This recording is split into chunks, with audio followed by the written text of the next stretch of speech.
When we left off in the last section, we were talking about side, side, side, and side angle side as far as ways to prove that triangles are congruent. But sections 4.3 is all about using different pieces, so we're going to prove congruency by angle, side angle, or angle, angle, side. So again, proving triangles are congruent using one pair of corresponding sides and two pairs of angles this time. Included side of a triangle is the side between the two given angles, so we had that little practice before. Remember, included basically means between. So if I look at angle, side, angle, just how the name implies, I'm going to have a side in between two angles. Two angles in the included side of one triangle are congruent to two angles in the included side of another. That's a way to tell that two triangles are congruent. So again, in these figures, I have two angles, and the included side between those angles are congruent. So two angles congruent. The side between those two are congruent, so that's included. That's another way, again, to tell that two triangles are congruent. So if I look at that first example, we can tell that if I'm looking for congruency with angle, side, angle, I can tell that SUV would be congruent to NEO because I have two angles and the included side that are congruent.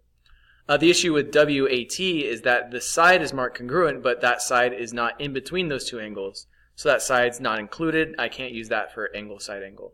So again, we also want to pay attention to naming. SUV takes that blank angle, then the one arc marking, then two arc markings. So blank 1 and 2 would be NEO. You want to make sure those statements are in the right order. So other than angle, side, angle, we can also use angle, angle, side. And again, the name kind of implies the shape of those proofs. Angle, angle, side, I need two angles, and then it looks like we're going to use the non-included side. So again, that side is not going to be in between the two. If two angles in a non-included side of one triangle are congruent to two angles and the corresponding non-included side of another, then that's also another way to prove that triangles are congruent. So it's also important that it's the corresponding non-included side. If I look at this example, I have angle, angle, and a side, angle, angle, and a side. And notice here that it's the corresponding side because both of those sides, if I want to think it's across from that angle marked with two congruency markings, so across from E, across from B. If I had, for this example, so say if I had angle, angle, and this side was marked congruent, these would not be congruent to each other because it's not the corresponding side. So that would be across from the single angle rather than the double one. So you want to make sure if I use angle, angle, side, those have to be in the corresponding positions. And that's enough to prove that those triangles are congruent. And let's see what that looks like with a couple proofs on the back of this. So in problem 2, we know that M and K are congruent, so those were marked at the start in the corners. We also know that we have some parallel lines, WM and RK are parallel on the left and right sides. So if I use that as a given statement for the first part, again, whenever we have these figures where I have this side going down through the middle, you always want to see that side as being used in both triangles so we can use that as a reflexive congruency. I can say that WR and RW is the same thing because that's just sharing that same side. So if I look at what I have to start right now, I have an angle and I have a side, and it would be kind of hard to prove another side is congruent, so I can't really prove left or right or top and bottom. But if I use the other part of that given, we haven't used the parallel line fact yet. It looks like if these lines are parallel and WR is my transversal, then I could say that MWR is congruent to KRW, and that's because those are alternate interior. So just like from the last chapter, we can say that if lines are parallel, then alternate interior angles will be congruent. You want to make sure that it's not these other angles, so I can't use RWK because that would use the bottom side and WRM would use the top side. We don't know that top and bottom are parallel, we know that left and right are parallel, so that's why we use the two angles that I marked there.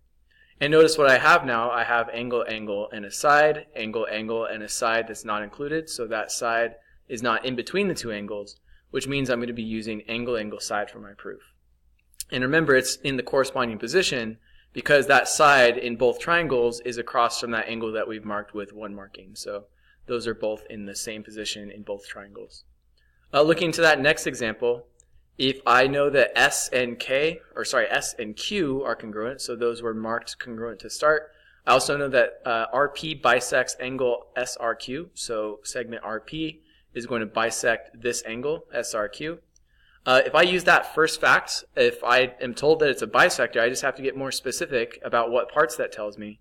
If I know that it's a bisector, I know that these angles, so SRP and QRP, they should be congruent because if I'm bisecting an angle, that means I'm taking this angle here and cutting that into two equal parts, so on the left and on the right.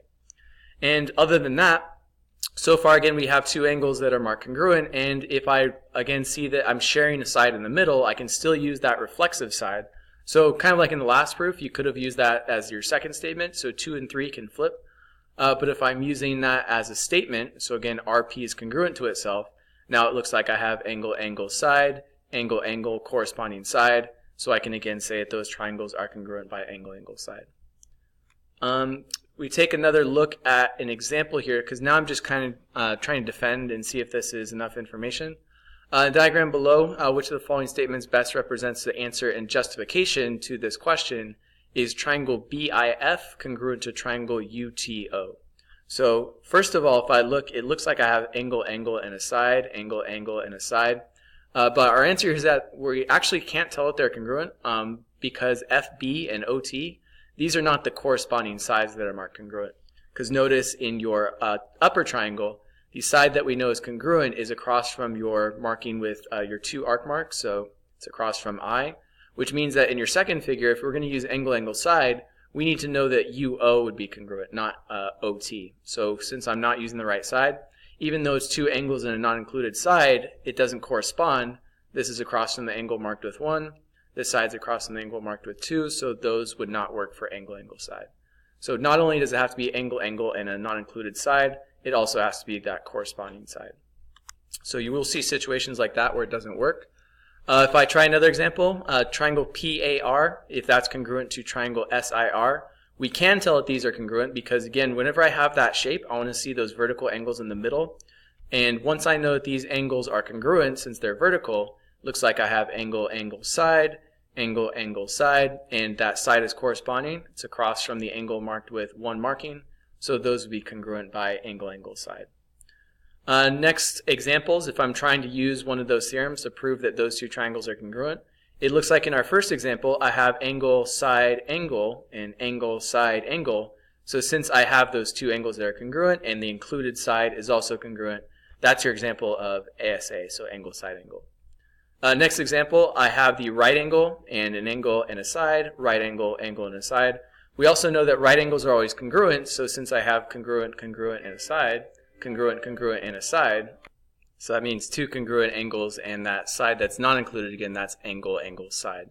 So in that last question also, we're explaining what error was made. We just basically have to not make the mistake of that last example. We're just looking and seeing if any of these rules apply.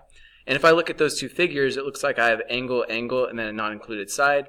But the next triangle has two angles in the included side. So if the proof is that they're congruent by angle, side, angle, we know that can't be true. Because LM on this left-hand figure is not the included side between angle L and angle N. So to fix this question, either we would have to know that side LN was congruent to side SQ. That would be congruent by angle, side, angle. Or if I had, for example, side RQ is congruent to side LM, we could use angle, angle, side for both. But since I have angle, angle, side in the first triangle, angle, side, angle in the second figure, that doesn't match, and we can't prove that those are congruent. So let's make sure we're adding in angle, angle, side, and angle, side, angle to our proofs that I already know, and we'll work on that a little bit more in class.